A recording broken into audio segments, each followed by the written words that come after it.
জীবনের দাম। এক গ্রামে ছিল একজন দরিদ্র কৃষক। তার নাম ছিল রাজু।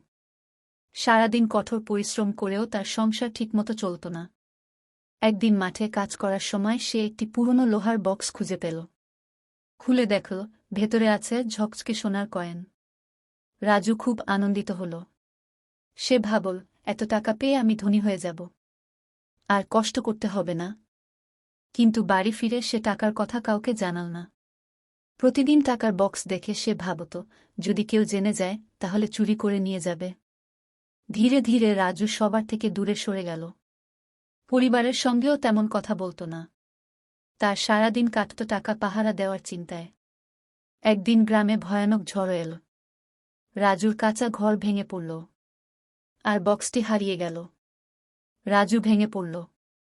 টাকা হারিয়ে সে বুঝল, এই টাকার জন্য সে কি হারিয়েছে?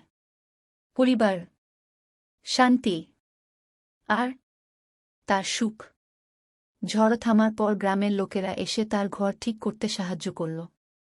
রাজু তখন উপলব্ধি করল, মানুষের জীবনে সত্যিকারের সম্পদ হল সম্পর্ক, সাহায্য, আর ভালোবাসা।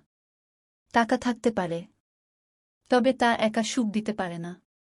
শিক্ষা, সুখ টাকা দিয়ে কেনা যায় না। জীবনের আসল সম্পদ হল পরিবার, সম্পর্ক, আর মানুষের প্রতি ভালোবাসা। এই গল্পটি শেয়ার করুন, কারণ এটি আমাদের জীবনের আসল মূল্য মনে করিয়ে দেয়। আপনি ভিডিওটি কোথা থেকে দেখছেন কমেন্ট-এ জানাবেন। ভালো থাকুন, সুস্থ থাকুন। Thanks for watching this video.